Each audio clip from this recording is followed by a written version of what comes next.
अली बाबा और 40 चोर। पूरी कहानी। यह मशहूर कहानी अली बाबा एंड द 40 थीव्स की है, जो 1001 नाइट्स का हिस्सा मानी जाती है।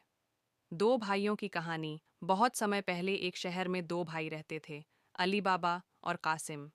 पिता के देहांत के बाद दोनों अलग हो गए।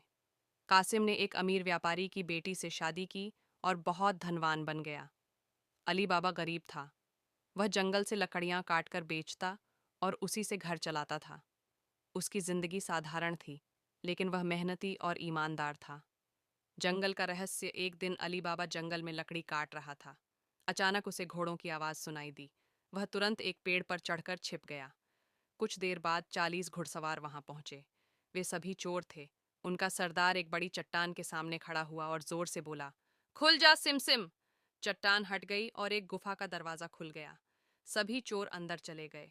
बाहर आते समय सरदार ने कहा, बंद हो जा सिमसिम। दरवाजा फिर से बंद हो गया। खजाने की खोज चोरों के जाने के बाद अली बाबा नीचे उतरा। उसने हिम्मत करके वही शब्द दोहराए, खुल जा सिमसिम। दरवाजा खुल गया। अंदर सोना, चांदी, हीरे और अनगिनत खजाना भरा था। अली बाबा ने लालच नहीं किया। उसने सिर्फ जरूरत भर सोना लिया और वापस आ गया। कासिम की लालच। जब कासिम को पता चला तो वह भी गुफा तक पहुंचा। उसने कहा, खुल जा सिमसिम। दरवाजा खुल गया। वह अंदर गया और बहुत सारा सोना इकट्ठा करने लगा। लेकिन जब बाहर निकलने लगा तो वह जादुई शब्द भूल गया। वह घबरा गया और गलत शब्द बोलता रहा। उसी समय चोर लौट आए। उन्होंने कासिम को पकड़ लिया और मार डाला। मर्जियाना की समझदारी। अली बाबा के घर में एक समझदार नौकरानी थी, मर्जियाना। चोरों को शक हुआ और उन्होंने अली बाबा के घर पर निशान लगाया।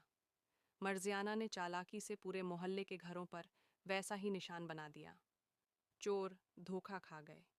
फिर चोरों का सरदार तेल के बड़े मटकों में अपने साथियों को छिपा कर लाया। रात में वे अली बाबा को मारने वाले थे, लेकिन मर्जियाना ने आवाज़ सुन ली। उसने गर्म तेल डालकर सभी चोरों को खत्म कर दिया। आखिरी अंत चोरों का सरदार बच गया। वह भेष बदलकर फिर आया, लेकिन मर्जियाना ने उसे पहचान लिया। उसने मौका देखकर उसे भी मार दिया और अली बाबा की जान बचा ली। अली बाबा ने खुश होकर मर्जियाना को सम्मान दिया और अपने बेटे से उसकी शादी कर दी। कहानी की सीख। लालच का परिणाम बुरा होता है। समझदारी और हिम्मत से बड़ी ताकत कोई नहीं। ईमानदारी हमेशा जीतती है।